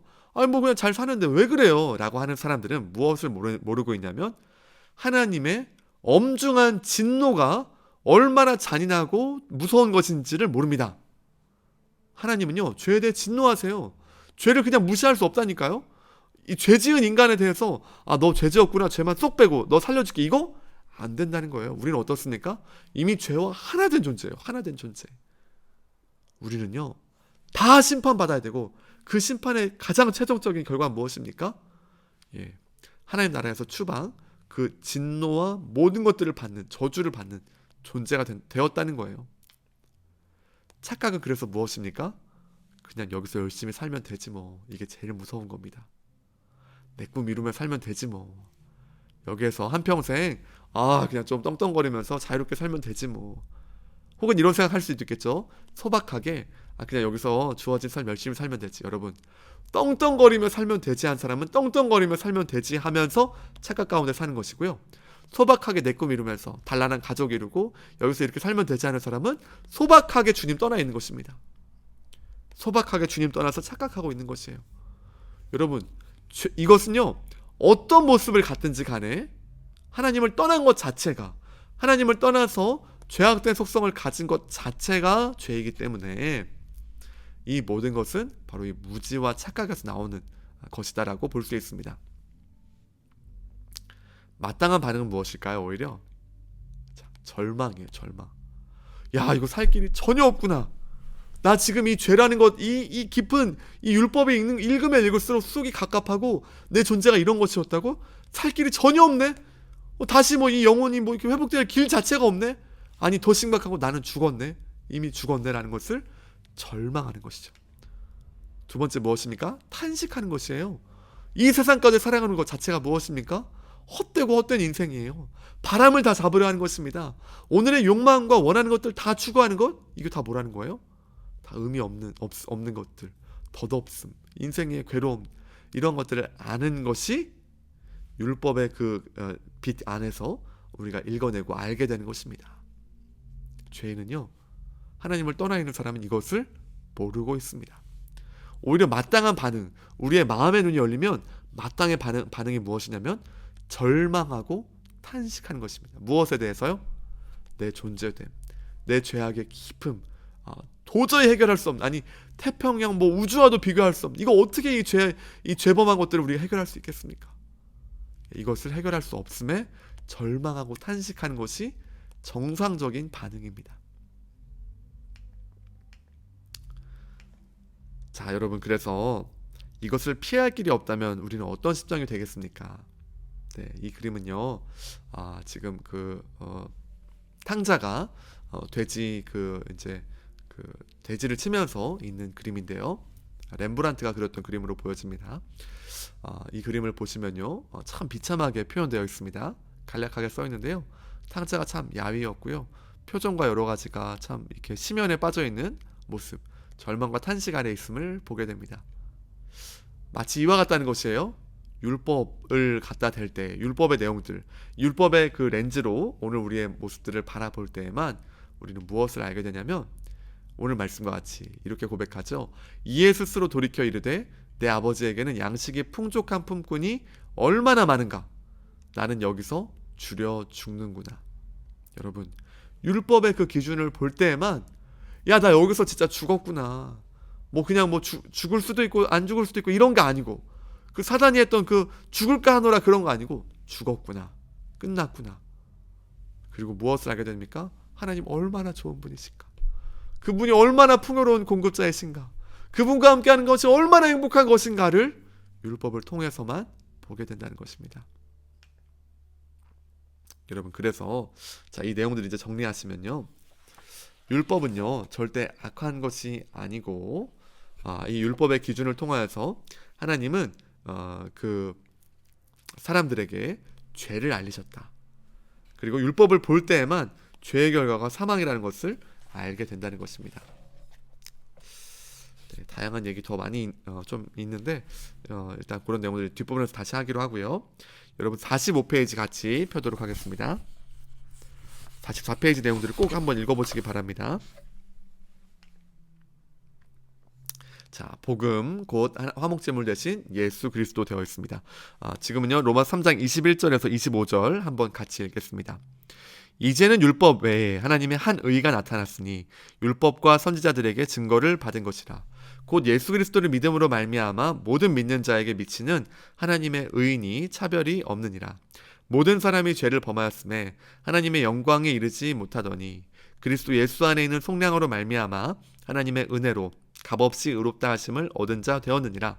이 예수를 하나님이 그의 피로써 믿음으로 말미암는 화목제물로 세우셨으니 이는 하나님께서 길이 참으시는 중에 전에 지은 죄를 간과하심으로 자기의 의로우심을 나타내려 하심이니. 여러분, 우리가 이 말씀을 읽었는데요, 지금 이제 45페이지 이 복음 이제 무엇이냐면 소망이 없는 우리, 절망하고 탄식하는 우리 가운데에서 율법 외의 다른 방식, 여러분 아까 이 얘기했습니다. 율법을 다 지킴으로써 의로워질 수 있습니까? 없습니까? 있다 그랬습니다. 있습니다. 다 지키면요. 여러분, 근데 그럴 가능성이 우리에게 있다 했습니까? 1도 없다 했습니다. 그럴 수 있는 사람이 아무도 없어요. 자, 그런데 주님이 이제 어떤 일을 행하시냐면 율법 외에 다른 방법을 주셨다라고 3장 21절부터 25절에서 말하고 있습니다. 자, 내용들을 이제 한번 보겠습니다. 자, 먼저 우리가 조금 짚고 넘어갈 것이요, 하나님의 진노예요. 여러분, 우리는요 하나님의 진노가 무엇인지 모릅니다. 자, 계속 맨 처음 질문을 말씀드리는데요, 아니 뭐 이거 뭐 그렇게까지 심각한 문제입니까? 심각한 문제입니다. 내 생명, 지금 육신의 생명과는 비교도 안 되게 더 심각한 문제가 하나님의 진노입니다. 여기 한번 내용 보시죠. 자, 하나님은요 사람이 있고 하나님이 있는데요, 사람이 하나님께 나아가고 싶습니다. 하나님께 무언가 해보고 싶어서, 또 혹은 내 인류 존재에 어떤 그 채워지지 않는 것들을 무언가 채워보려고 사람들은 무엇을 합니까? 종교 봉사 고행합니다. 좋은 방향의, 이 시대가 말하는 좋은 방향의 어떤 방법들이죠. 여러분, 그런데 이 모든 것들을 한다 할지라도 우리가 하나님께 나아갈 수 있을까요? 진정한 평화와 안식이 있을까요? 없습니다. 진짜 평화와 안식은요 하나님께만 있어요. 왜냐하면 하나님이요 안식하신 하나님이시기 때문입니다. 안식을 만드신 분이시기 때문이에요. 율법은요 이것을 보여줍니다. 야, 종교 봉사 선행? 그거 안 돼. 고해? 안 돼. 그거 아무리 해봐야, 첫날 백날 해봐야 너는 어때? 너는 변함없이 죄인이야 라고 말하고요, 한 가지 더 중요한 것이 있는데, 그거 안 되는 것뿐만 아니라 아까 우리가 본 것처럼 너 그런데 정말 위험한 것은 하나님께 나아갈 수 없다는 것 자체가 곧 하나님 진노 아래 있는 거야. 여러분, 우리는요 정말 심각한 문제가 무엇이냐면 하나님의 진노 아래 있어요. 우리가 죄를 지었죠. 우리가 죄에 대한 어떤 행동들을 하기 전에 이미 우리 존재 자체가 죄인이죠. 여러분, 그래서 어떻습니까? 우리는요 하나님의 진노 아래 있어요. 그 진노는 반드시 죽어야만 되는 것입니다. 누가요? 우리가요. 그 대가대로 완전한 멸망과 파멸 가운데 있어야 되는 것이 하나님의 진노입니다. 여러분 다시 한번 말씀드리지만 이거 과한 거 아니라 그랬습니다. 주님 말씀하신 대로 행하시는 것입니다. 하나님 그 처음 세우신 그 법대로 우리에게 대하시는 것입니다. 여러분 사람은요 하나님의 진노 아래 있습니다. 수많은 그 믿음의 사람들이요 그래서 이 하나님의 진노를 굉장히 중요하게 아주 몇 번의 설교에 대해서 사람들이 아주 뼈도 못 추릴 정도의 그런 내용들로 이 하나님의 손 안에 잡혀있는 죄인들 그 진노가 무엇인지에 대해서 몇 차례에 대해서 설교하고 나눕니다. 제가 생각할 때 오늘날 한국교회가 회복해야 할 것은 바로 이 하나님의 진노에 관한 복음입니다. 하나님의 진노가 얼마나 두려운 것인지를 모르니 십자가가 얼마나 위대한지를 몰라요. 하나님의 진노가 얼마나 무섭고 두려운 것인지를 모르니 감히 하나님을 우습게 여기고 바벨탑을 쌓고 오늘날 이 시대 가운데 오늘날의 바벨탑을 쌓고 내 만족과 내 멋대로 살아가는 것이 바로 진노에 대해 알지 못하기 때문입니다. 성경은 말합니다. 종교봉사 고행으로 하나님께 나아갈 수 없을 뿐만 아니라 너의 가장 심각한 문제는 그냥 이 한평생 뭐 살다가 그냥 소멸되는 그런 존재, 뭐 그냥 그 인생이 끝이지 뭐 한평생 즐기다 끝내지 뭐 그런 게 아니라 살아서도 하나님의 진노 아래 있고 오늘날 우리의 생명이 끝나면 그 결과는 무엇입니까? 참혹한 하나님의 진노의 결과인 지옥으로 가는 것이 바로 너희의 운명이야 라고 분명히 말하고 있습니다. 여러분 그래서 이제 이것을 해결하기 위해서 하나님이 방법을 내시는데요. 자, 1번 보겠습니다. 자, 화목제물 대심인데요. 여러분 하나님의 진노를 어떻게 해결할 수 있겠습니까? 몇 가지 중요한 말씀 보겠습니다. 창세기 2장 17절 보면요. 선악을 알게 하는 나무의 열매는 먹지 말라 말씀하셨습니다. 내가 먹는 날에는 반드시 죽으리라 하셨습니다. 반드시. 여러분 반드시 죽는다고 하신 이 말씀 창세기 2장에서 말씀하셨으니까 한 1년 지나면 효력이 없어질까요? 100년 지나면 1000년? 여러분 영원히 없어지지 않습니다. 하나님께서 이렇게 지금 말씀하신 이 바는요 그대로 말씀하신 바를 성취하시는 분이십니다. 여러분 그래서 하나님께서 주신 방법 우리에게 은혜로 주신 것이 무엇이냐면 바로 제사입니다. 여기 보면요 레위기 17장 11절에 이렇게 말합니다. 육체의 생명은 피에 있음이라 내가 이 피를 너희에게 주어 제단에 뿌려 너희의 생명을 위하여 속하게 하였나니 생명이 피에 있으므로 피가 죄를 속하느니라. 하나님이 이 제사라는 것을 주신 것 자체가 은혜이자 예수님에 대한 모형이기도 합니다. 여러분 이스라엘 공동체가요 범죄할 때마다 이때 무엇을 하냐면 제사를 드립니다. 특히 이제 여기서 화목제물이 나오는데요. 이 화목제물은 이제 여러 가지 이 동물들을 사용할 수 있었고 그때 중요한 것이 무엇이냐면 머리에 안수를 해요. 양이든 소들을 안수를 합니다. 이 의미는 무엇입니까? 자, 안수를 하면 내 죄가 이 동물, 이 소나 양에게 넘어갑니다 라는 의미입니다. 그리고 하나님이 이것을 인정하시죠. 자, 그러면 어떻게 됩니까? 이 동물이 나를 위해서 대신 죽는 것입니다. 특별히 그 동물은 어떤 동물입니까? 생판 모르는 다른 어떤 동물 아니고요. 나와 함께하고 내가 키웠던 내 소유 중에 하나입니다. 눈만 꿈뻑꿈뻑이고 있고 이렇게 죽여야 되죠. 또 어떤 그 상황들에 따라서는 제사를 드릴 때 내가 그 재물을 잡아야 되는 상황이 있습니다. 여러분 소 한번 잡아보신 적 있습니까? 저는 그런 거 해본 적이 없는데요. 소를 잡아서 죽이려면 어떻게 칼로 찔러야 될까요? 살짝 찔르면 죽을까요? 안 되죠. 죽어라 하고 죽일 듯이 찔러야지만 소가 죽습니다. 지난번 그 어떤 강의 통해서도 여러분 들으신 분도 계실 텐데 여러분 만약에 소를 찔르려다가 내가 찔르려고 했던 것이 이 머리 부분이었는데 잘못 다른 부분을 찔렀다고 해보겠습니다. 여러분 그럼 이제 어떻게 될까요? 소가 아프다고 난리겠죠. 자, 그러면 이제 그 다음에 어떻게 해야 될까요? 내가 살려면 이 소 죽여야 되는 것입니다. 내가 죽든지 소가 죽든지 여러분 어떻게 할 겁니까? 그거 내가 하라고 지금 칼이 들어져 있습니다. 어떻게 합니까? 소를 죽을 때까지 찌르겠죠. 죽을 때까지. 그리고 피가 흥건하고 피가 온갖 데 튀고 제사장이 그 옆에 같이 있는 것입니다. 여러분 지금요 하나님 말씀하실 때에 지금 이 당시의 제사는 바로 이와 같은 방식으로 드려지는 제사였습니다. 화목제물은요 그래서 죄인에 대한 하나님의 진노가 해결되도록 대신 드려지는 제물을 의미합니다. 여기 말씀해 보시면 너희의 생명을 위하여 속하게 하셨다라고 말씀하십니다. 생명이 피해 있다라고 말씀하세요. 곧 누군가는 죽어야 한다는 것을 동시에 의미합니다. 여기 2장 17절 말씀처럼.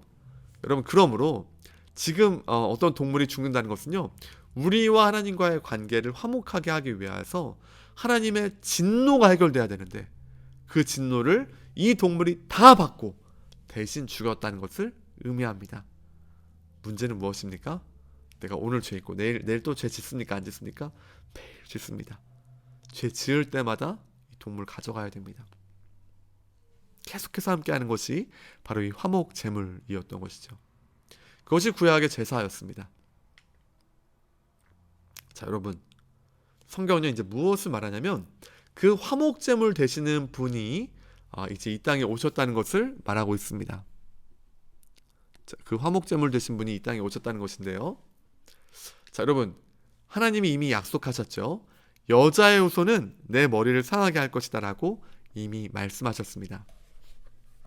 여러분, 그래서 성경 전체의 내용들은 이제 어떤 내용들을 말하고 있냐면 그 여자의 후손이 과연 누구일까? 보시죠. 여자의 후손 누구냐가 사실 가장 중요한 관심사 아니겠어요? 성경에 이렇게 써 있으니까요. 자, 여러분, 가인 여자의 후손 되겠습니까? 안 됩니다. 동생 죽였어요, 바로. 노아는 어떻습니까, 여러분? 노아 좀 의롭지 않나요? 의인 노아라고 말하지만 그 다음 바로 어떤 모습들 나옵니까? 포도주를 마시고요, 별로 해서는 안 되는 행동들 막 했던 모습들, 실수들을 보여줍니다. 아브라함 어떻습니까? 아브라함 믿음의 조상이죠. 창세기 12장에서 나오면서 하나님이 아브라함의 자손들을 통하여서 복 주신다라고 말씀하신 그 위대한 믿음의 조상입니다. 여러분, 아브라함 어떻습니까? 아브라함은요, 자기 아내를 누이라고 2번이나 사기칩니다. 아마 그 사람한테 엄청 혼났을 거예요. 네가 이러고도 남편이나 엄청 혼났을 것입니다. 그리고 아브라함은요, 여자의 후손으로서 어떤 그런 자격이 되지가 않는 것 같습니다. 야곱 어떻습니까? 야곱. 여러분, 야곱을 통해서 그 이름이 이스라엘이 되고요, 이스라엘 12지파가 생겨났죠. 야곱 어떻습니까? 야곱은요, 속임수의 대명사입니다. 아주 명인이죠. 그냥 뭐 다 속입니다. 뭐 형도 속이고, 그냥 아빠도 속이고, 그냥 온 가족 다 속이고, 뭐 삼촌도 속이고, 또 나중에 어떻게 됩니까? 속고, 또 자기도 속고, 막 이런 것들을 그냥 막 경험하는 게 일상인 사람입니다.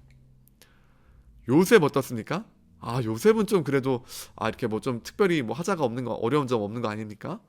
여러분, 요셉이요, 물론 그 요셉이 이렇게 좀 이렇게 괜찮았다고 말할 수도 있겠지만 그의 삶 가운데에서도 형들이 잘못했던 것들을 바라보면서, 혹은 뭐 좀 다른 방식으로 얘기할 수도 있었을 텐데 뭔가 약간 고자질하는 모습들, 이런 모습도 나오고, 성경에 물론 다 기록되어 있지 않지만 또 요셉 나름의 어떤 흠과 잘못된 점들도 있을 것으로 보여집니다. 제일 우리가 좀 주목해서 보기를 원하는 사람이 이제 사실 다윗입니다. 다윗은요, 야, 이 사람이야말로 여자의 후손 아니야? 제일 근접한데? 야, 이 사람은 진짜 뭔가 이게 남달라라고 생각하는 사람이 바로 다윗입니다. 여러분, 그런데 다윗 어떻습니까? 그가요, 전쟁 중에 밧세바를 바라보고 그와 간음을 하고, 나중에 우리아를 결국은 살인한 것이죠. 죽이고, 그 다음 밧세바를 맞아들이고, 그 다음 완전 범죄로 싹 덮어버리죠. 다윗은요, 어쩌면 하나님의 율법의 기준으로 따지면 사형입니다. 사형. 가장 나쁜, 어떤 면에서는 가장 죄질이 나쁜 범죄를 행한 사람이 다윗입니다. 안타깝게도 여자의 후손 될 수 없겠습니다. 한 명만 더 보죠. 솔로몬 어떻습니까? 다윗의 아들 솔로몬, 지혜가 모든 충만한 솔로몬. 여러분, 솔로몬은요, 노후에 수많은 여인들을 데려와서 그들과 함께 우상들이 들어왔고, 솔로몬 때문에 나라가 나눠지게 됩니다. 여러분, 이 구약 성경은 모든 것을 통해서 무엇을 말하고 있습니까? 여기 있는 모든 사람 다 죄인이야. 여기에 있는 모든 사람, 너희들이 보기에 야, 이 사람이 여자의 후손 아니야? 이 사람 뭔가 대단한 사람 아니야? 라고 하는 거 다 착각이고, 이들도 죄인은 없나니 하나도 없다 라고 하는 사람들 중에 한 명뿐임을 말하고 있습니다. 여러분, 그래서 마태복음과 이 사복음서에서 예수님의 탄생 기사가 중요한데요. 자, 여기 보시면요, 예수님이 이 땅에 오신 것을 말하면서 마태는 이렇게 도입합니다. 아브라함과 다윗의 자손 예수 그리스도의 계보라라고 말하고 있습니다. 여러분, 이 의미는 무엇이냐면, 지금 예수란 분이 지금 이 땅에 오셨는데, 여자의 후손, 창세기에서 말했던 그 여자의 후손, 그리고 이스라엘 공동체가 그렇게 기다렸던 메시아, 그분은 어느 분에서 나온다라는 것을 여러분 모두 알 수 있으니까 아브라함과 다윗의 자손으로 온다는 것 성경이 늘 예언했기 때문에 그 안에서 오신다는 것을 그 당시에 모든 이 성경을 읽는 사람들은 알고 있습니다. 다 알고 있습니다. 자, 그래서 아브라함과 다윗의 자손 예수 그리스도의 계보라는 것을 말하고 있고요. 두 번째 탄생 보시죠. 마리아에게서 그리스도라 칭하는 예수가 나시니라. 여러분 성경 잘 보시죠. 다 누가 낳습니까? 예수님 이전에 모든 사람들은 남자가 낳은 것으로 표현되어 있습니다. 여러분 솔로몬을 다윗이 낳습니까?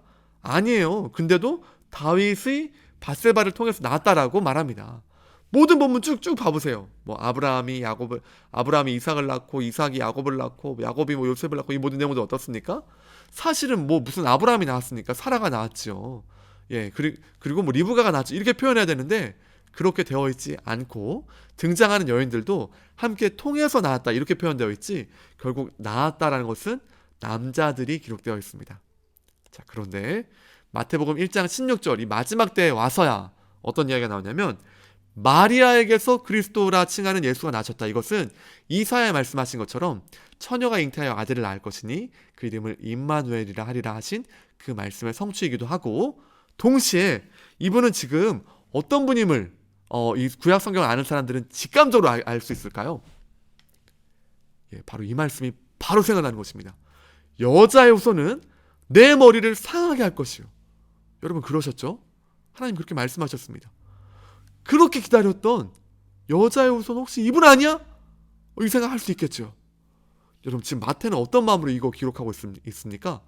도입과 탄생과 모든 것들을 기록하면서 여러분 마태가 그냥 우연히 썼을까요? 그냥 아무렇게나 생각나는 대로 썼을까요? 아닙니다. 마태는요 도입부터 모든 것 하나하나가 아주 치밀하게 적었습니다. 성경 전체, 구약 성경 전체의 내용들을 다 알면서 거기에 그 문맥들 모든 것들을 이해하면서 수많은 구약 내용들이 인용되죠. 여러분 그러면서 바로 이분이 여자의 후손이다라는 것을 알고 있습니다. 자, 그래서 마태는요 아마도 이런 마음일 것입니다. 야, 지금 있잖아. 바로 이분이야. 바로 이분. 그때 여자의 후손 내 머리를 상하게 할 것이다라고 하나님 말씀하신 거 있지. 아담이 범죄했을 때 그때에 그 범죄를 완전히 무너졌던 그때 그분 보낸다고 하셨잖아. 바로 이분이야. 바로 이분. 지금 마태는요 한 절 한 절을 이 벅찬 감격에 써 있는 거예요. 여러분 바로 이분이 오시면 어떻게 됩니까? 그저 유대인의 이스라엘의 회복만이 일어난 것이 아니라 전 인류 모든 미래 과거 모든 있었던 모든 사람들에 대해서 지금 모든 인류를 향한 회복의 메시지를 가져오시는 분, 우리를 다 살리실 분, 죄의 권세 아래서 우리를 회복하실 분, 바로 이분이다라는 것을 알고 적고 있습니다. 그리고 그분은 이 땅에 화목제물로 오셨죠. 자, 그래서 예수님이 오신 내용들을 보면요, 그분은 참 하나님이시자 참 사람으로 오셨습니다. 죽은 자가 살아나고 죄가 없으시고 귀신이 떠나가고 참 하나님의 모습이고 배고프고 목마르고 피곤하고 주무시고 모든 감정을 느끼시는 참 사람으로 오셨습니다. 여러분 그래서 참 하나님이자 참 사람으로 오셔서 여러분 어떻습니까? 단번에 영원한 제사를 드릴 수 있는 화목제물로서의 모든 요건을 만족하신 분 바로 예수님이십니다. 자, 좀 설명이 길었는데요. 지금 예수님은요 완전한 화목제물로 이 땅에 오셨습니다. 주님이 이 땅에 오신 목적 제일 중요한 건 무엇입니까? 죽기 위해 오셨다는 것이죠. 죽기 위해.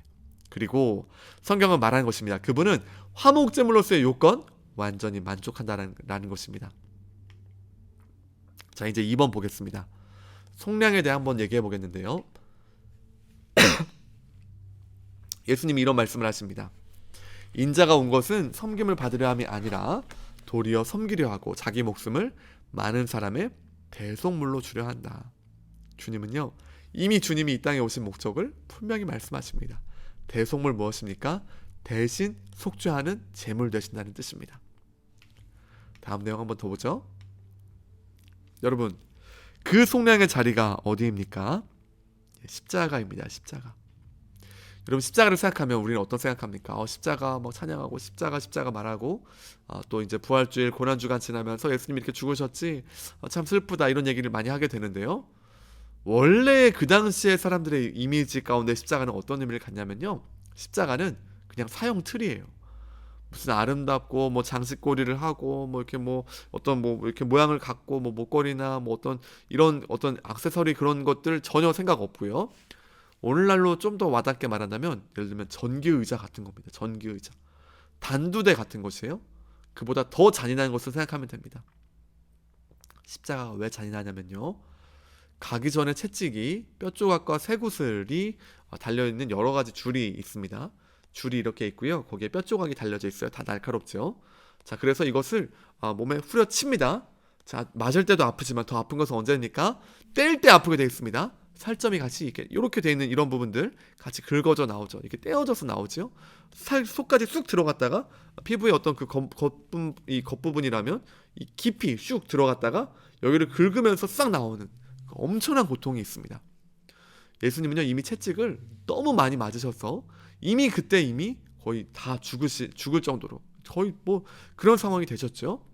자, 그 다음 대못을 박습니다. 20cm의 대못으로 알려져 있는데요, 못을요 여기다 박는 것이 아니라 여기 손목 경계쯤에 박습니다. 왜냐하면 여기에 박으면 찢어집니다. 사람의 무게 때문에.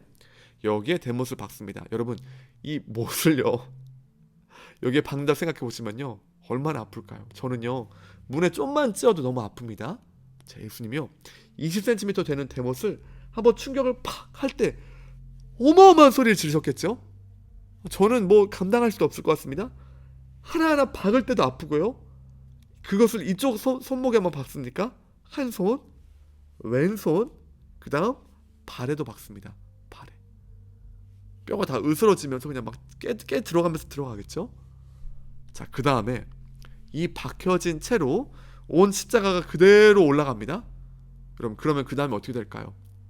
자신의 무게만큼 이 손목에 무게가 실리면서 이렇게 내려가게 되죠. 그 자극은요, 우리는 지금 상상할 수도 없는 고통입니다. 상상할 수도 없어요. 중추신경을 자극하는 그 고통은 상상할 수도 없습니다.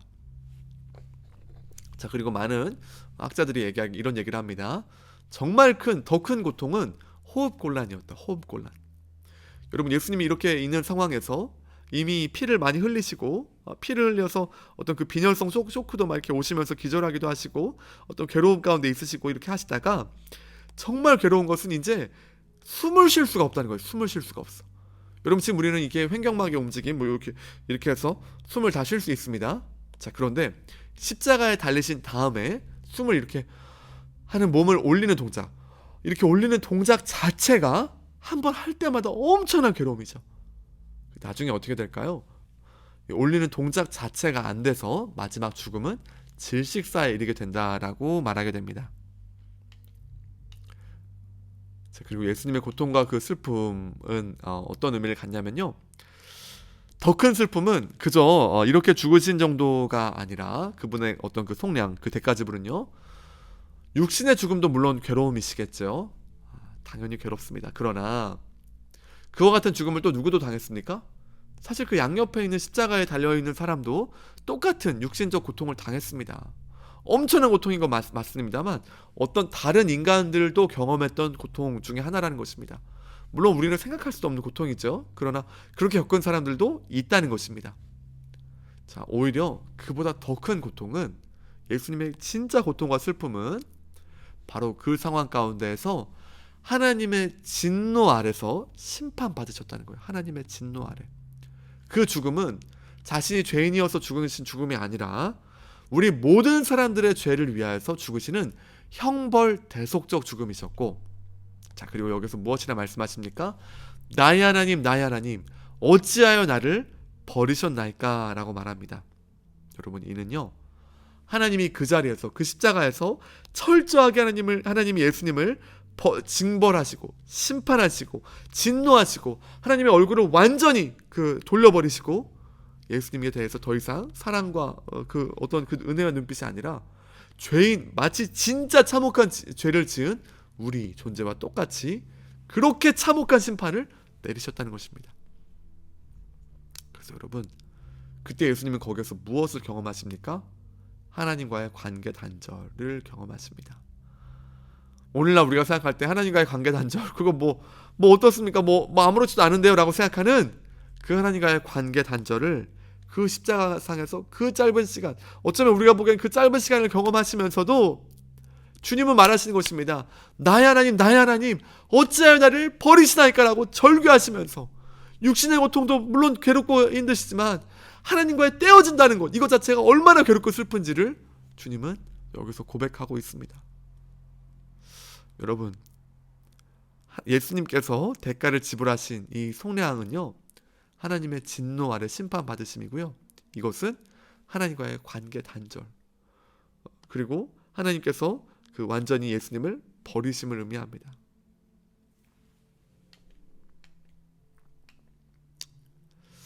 여러분, 그래서 이 속량 안에는 무엇이 담겨져 있냐면요, 속량이란 형벌과 대속이 담겨져 있습니다. 죄의 대가인 죽음의 형벌이 있고요, 대속은 대신 값을 지불한다라는 의미를 갖습니다. 자, 예수님이요, 죄의 대가인 죽음의 형벌을 대신 받으셨다는 뜻이에요. 대신. 다시 말하면 무슨 의미를 갖습니까? 그 십자가에 달려 죽으신 자리가 우리가 죽어야 될 자리라고요. 우리가 죽어야 될 자리. 성경의 원리대로 말하면 우리는 이제 그리스도와 연합하여서 우리는 죄에 대해서 십자가에서 같이 이렇게 죽었다라고 말합니다. 우리는 그리스도와 함께 죽었고 그리스도와 함께 살리심을 받은 자들입니다. 여러분, 우리의 죄가요, 그렇게 참혹한 죄에 대한 대가를 받아야 되는 것이 바로 그 십자가의 자리라는 것이에요. 예수님이요, 죄의 대가인 그 죽음의 형벌을 대신 다 받으십니다. 자, 그런데 이 모든 죽음에 대한 것은 무엇을 보여주고 있습니까? 이 모든 것을 주관하고 계획하신 분이 누구세요, 여러분? 창세기 3장에서 이미, 예, 맞아요, 여자의 후손 보내시겠다고 하신 분이 하나님이세요. 자, 이 구원 사역을 행하신 처음 시작도 하나님이시고, 예수 그리스도 십자가에 달려 죽게 하신 분 누구십니까? 하나님이십니다. 하나님. 모든 것을 여기까지 이끌어 오신 분이 바로 하나님이시고, 그리고 자격 없는 자에게 끝까지 베푸시고 함께 하신 것이 바로 하나님의 은혜이죠. 또한 값이 없습니다. 여러분, 근데 이것은요, 공짜네 이렇게 말하기가 어려워요. 왜요? 우리는 물론 거저 받습니다. 그런 하나님 편에서는 무엇을 지불하셨습니까? 예수님을 지불하셨습니다. 예수님의 생명을, 예수님의 그 죽으심을 지불했습니다. 여러분, 사람의 생명 값으로 매길 수 있습니까? 뭐 몇 억, 뭐 이렇게 뭐 하면은 뭐 다 됩니까? 사람은요, 값으로 매기는 존재가 원래 아니에요. 예수님은요, 값으로 매길 수 있는 존재가 아니라니까요. 우리와 비교도 안 되는 우리의 창조주이세요. 우리의 모든 것을 아시는 분이 바로 예수님이십니다. 자, 여러분, 그래서 우리는요, 이것을 어떻게 표현해야 되냐면, 거저 받는 건 맞습니다만 영어 표현이 좀 더 나은 것 같아요. 프라이스리스 하면요, 측량할 수 없는, 너무 귀해서 측정할 수 없다, 이런 의미를 갖습니다. 그래서 여러분, 값없이 주시는 그 하나님의 은혜가 무엇입니까? 속량입니다. 이것이 바로 형벌 대속적 죽음이라는 것을 말하고 있지요.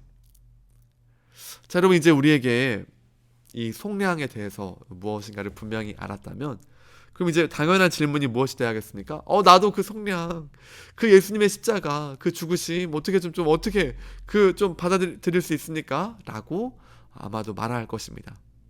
그때 이제 믿음이란 것이 나옵니다. 47페이지 보면요, 우리를 위한 속량이 되기 위해서 우리는 어떻게 해야 됩니까? 라고 되어 있는데요, 지난번에도 얘기했던 것처럼 모세가 놋뱀을 듭니다. 불뱀에 물린 사람들이 있었는데요, 그 사람들 앞에서 놋뱀을 듭니다. 그리고 뭐라고 합니까? 쳐다본 즉 살게 된다라고 말합니다. 쳐다보면 산다고 말합니다. 고개 돌리는 거라고 했습니다. 거기에 무엇이 필요합니까? 모세의 말을 인정해야죠. 하나님의 뜻, 하나님의 그 계획을 인정해야 되는 것입니다. 자, 그리고 하나님의 말씀에 순종해서 바라보아야만 하는 것입니다. 마찬가지입니다. 예수님의 십자가를 바라보면서 이거 다 하나님 하신 건 맞습니다. 처음부터 끝까지 나는 죄인이었고요, 내가 살 길은 하나님 외에 없고요, 주님만이 나의 전부 맞으세요 라고 하는 진정한 고백으로 나아가는 것, 우리의 마음과 모든 것을 다하여서 주님이 하셨습니다 라고 인정하는 것, 바로 이것이 믿음입니다. 자, 하나님께서 이 모든 것들을 받아들이는 사람들에게 요구하시는 한 가지는요, 오직 믿음뿐입니다. 그러므로 오직 믿음으로만 사람은 구원에 이를 수 있습니다. 사람들은요, 이거 바라보면서 야, 너무 하나님 너무 심한 거 아니야? 믿어야 되는데. 여러분, 노뱀에 물린 사람들에게 고개 돌리는 거 어려운 일입니까? 쉬운 일입니까? 어려운 일 아닙니다. 쉬운 일입니다. 하나님이요, 예수님 믿으려면 너 팔 하나 내놔라 이러지 않았습니다. 예수님 믿으려면 너 저기 어디 멀리 다녀와서 몇 번 해야지 된다라고 하신 적 없습니다. 오직 믿음뿐입니다. 만약에 이 반대로 무언가 열심히 해서 무언가 구원을 얻을 수 있다라고 한다면 그것이야말로 오히려 깊은 착각이죠.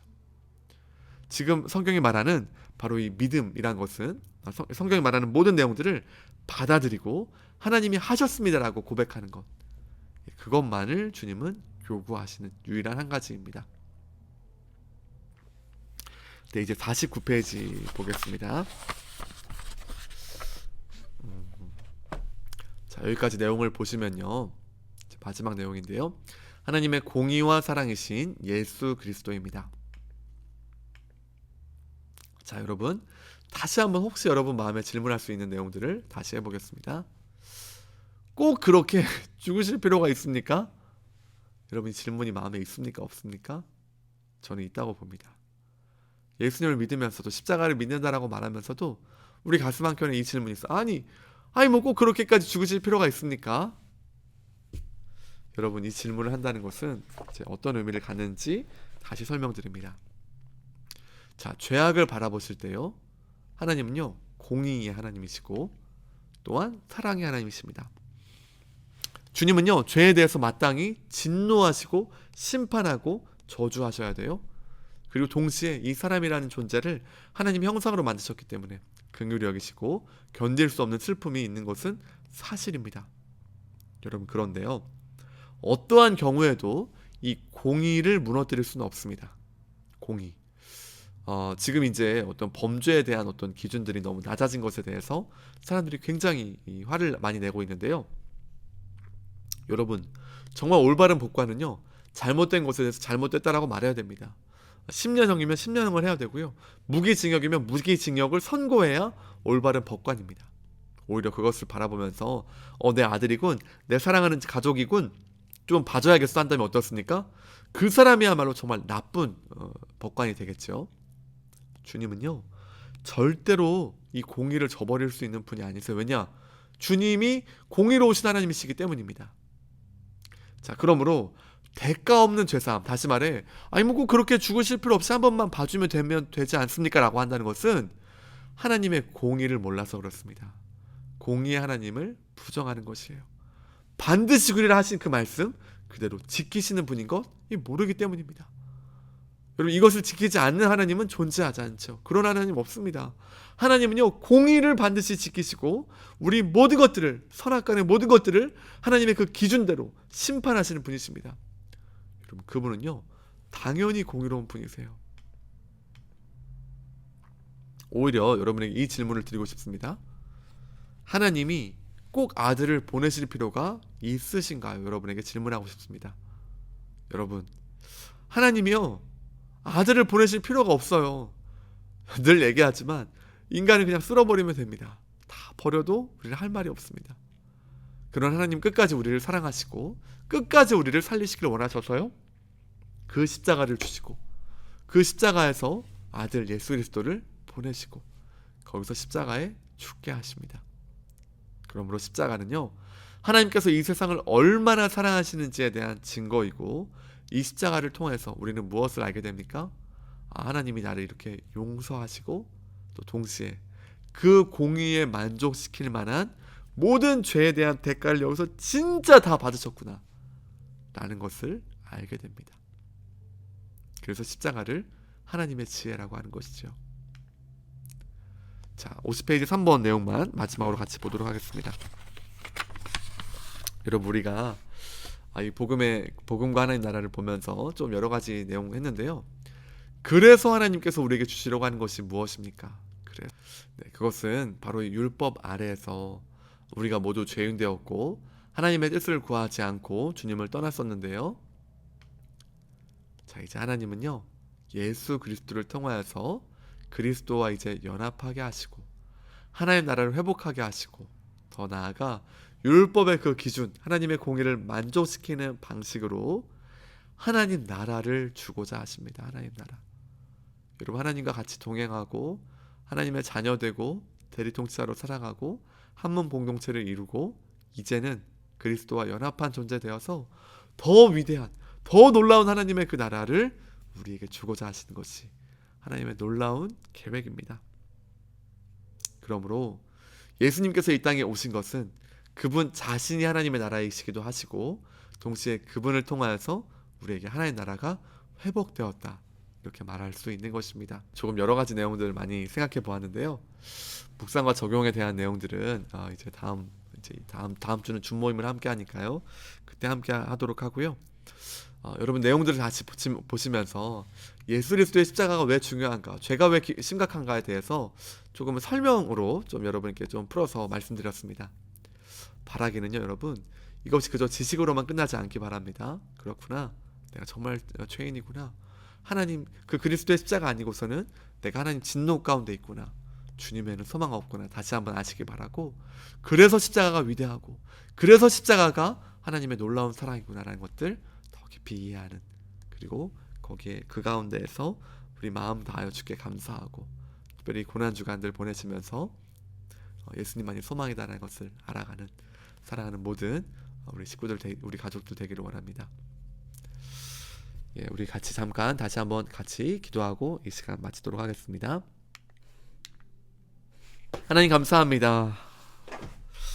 오늘 그리스도의 십자가가 왜 중요하고 위대한지에 대해서 함께 보았습니다. 사랑하는 주님, 많은 사람들은 죄에 대해 그 깊이가 얼마나 크고 무거운 것인지를 모릅니다. 그러나 주님, 오늘 우리가 율법을 볼 때마다 하나님이 얼마나 죄에 대해 진노하시고 이 죄는 그냥 넘어갈 수 없는 것임을 분명히 읽게 됩니다.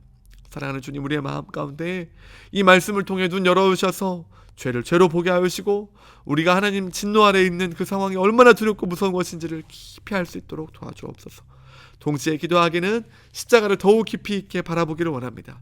그 십자가야말로 하나님의 공의와 사랑을 표현하는 것이고 그 십자가야말로 하나님의 놀라운 지혜라는 것 깊이 알게 하여 주셔서 주님 바라보게 하여 주시고 주께 엎드리게 하여 주시고 주님 나라와 영광을 위해 살아가는 우리 될 수 있도록 주님 오늘도 함께 하시고 도와주시옵소서. 오늘 이 시간 가운데 주님 말씀하여 주시고 인도하여 주신 주님, 주님의 이름을 찬양하며 우리 주 예수 그리스도의 이름으로 기도하였습니다. 아멘. 네, 조금 긴 강의 들으시느라 애쓰셨고요. 앞으로도 계속해서 내용도 좀 이해하시고 함께 하시면서 하나님 나라를 같이 알아가시는 모든 분들 되시기를 바라겠습니다. 오늘도 애쓰셨고요. 우리 또 이제 다음 시간에 같이 함께 뵙도록 하겠습니다. 감사합니다.